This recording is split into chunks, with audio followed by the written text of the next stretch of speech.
صلی اللہ علیہ وسلم کی مبارک ذات ہے۔ دیکھیں نا 13 سال تک تکلیفیں اٹھائیں، بچیوں کو طلاق ہوئی، آپ پہ اجڑیاں پھینکی گئیں، ہمیں تو عشر شیر بھی نہیں کریں اور صبر کریں۔ اور وقت سب سے بڑا مرہم ہے، فٹ ان دا سسٹم، جو آپ کو اللہ نے حالات و واقعات دیے نا اس میں بیسٹ پرفارم کرنے کی کوشش کریں۔ آپ غم کھانا شروع کریں گے اس کا کوئی اینڈ نہیں ہے۔ میں اپنی پرسنل لائف میں کتنی ٹریجڈیز ہیں جو میں آن کیمرہ ڈسکس نہیں کرنا چاہتا میری لائف میں، لیکن میرا دوستوں میں اٹھنا بیٹھنا، میرا ایٹیچیوڈ وہ تو کہیں بھی شو نہیں کرتا۔ وہ سمجھتے ہیں شاید دنیا کا سب سے سخی بندہ یہی ہوگا، اس لیے کہ جو مجھے اللہ نے حالات و واقعات دیے نا میں نے اس میں بیسٹ پرفارم کرنا ہے کہ ٹھیک ہے میری ڈیسٹنی اللہ نے یہی مقرر کی تھی، اس میں جو حالات و واقعات کے اندر میں جو بہتر کر سکتا ہوں میں وہ کروں۔ اگر آپ دوسروں کو دیکھنا شروع کر دیں گے سانسے کمتری کا شکار ہو جائیں گے۔ صحیح مسلم میں حدیث ہے کہ ہمیشہ اپنے سے نیچے والے لوگوں کو دیکھو، یوں تمہارے دل کے اندر قناعت پیدا ہوگی، تم اللہ کا شکر ادا کرو گے، اوپر والوں کو نہ دیکھو۔ مسئلہ 51 میں نے یہ ساری حدیثیں بتائی ہیں۔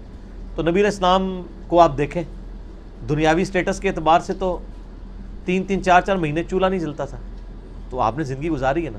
زیادہ تر لوگ جو پریشانیاں کہہ رہے ہوتے ہیں نا، بڑی پریشانی معاش کی ہوتی ہے یا کوئی بے اولاد ہوتا ہے، تو یار نبی علیہ السلام کی تو ساری بیویاں بے اولاد تھیں سوائے سیدہ ختیجہ کے، یا ایک ماریہ قبطیہ سے ابراہیم پیدا ہوئے وہ بھی فوت ہو گئے۔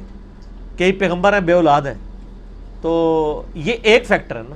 اس کی بنسبت وہ یہ سوچے کہ اگر میری اولاد ہوتی، نافرمان ہوتی، الٹا میرے لیے وبال بنی ہوتی، مجھے اس کے بھی دوزخ میں جانے کا غم ہوتا۔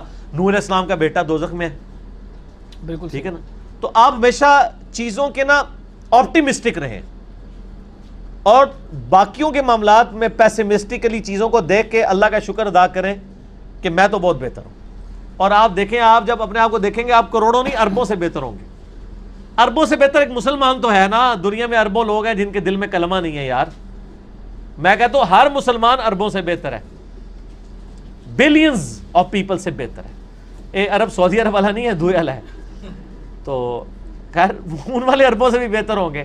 کئی لوگ کہتے ہیں جن کو جی بندہ مکے رہتا ہے ساری نمازاں اتھے پڑھتا ہے، یہ تو اللہ کو پتہ ہے کہ اس نے جو ایک نماز حرم میں پڑھ کے 10,000 نمازوں کا ثواب لیا، اور ایک پاکستان کی گرمی میں رزق حلال کمانے والا مزدور سڑک کے کنارے وضو کر کے بغیر جماعت کے قبلہ رخ نماز ادا کرتا ہے، اس کی ایک نماز ہو سکتا ہے اس کی 20 نمازوں سے وزنی ہو، کیونکہ قیامت الدن نیکیاں تولی جائیں گی، گنی نہیں جائیں گی کہ یہ 10,000 نمازوں کا ثواب ہے۔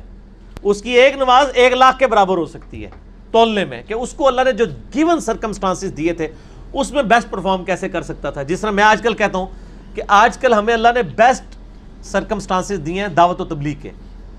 ہمیں کسی سے پتھر نہیں کھانا پڑتا، چپ کر کے ویڈیو چڑھائیں، ویڈیو شیئر کرائیں، ٹھیک ہو گیا۔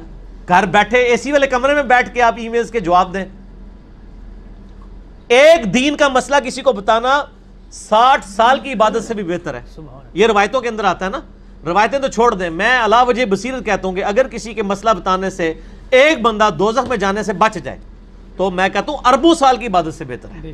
نبی علیہ السلام کے ایک امتی کو گمراہی سے بچا کے آپ نیکی کی طرف لیں، اور اللہ کے ایک ناراض شدہ بندے کو اللہ سے ملا دیں، میں تو کہتا ہوں پوری زندگی کی کسی کی نمازیں لے لی جائیں، یہ نیکی اس پہ وزنی ہے، ٹھیک ہے۔ جزاکم اللہ۔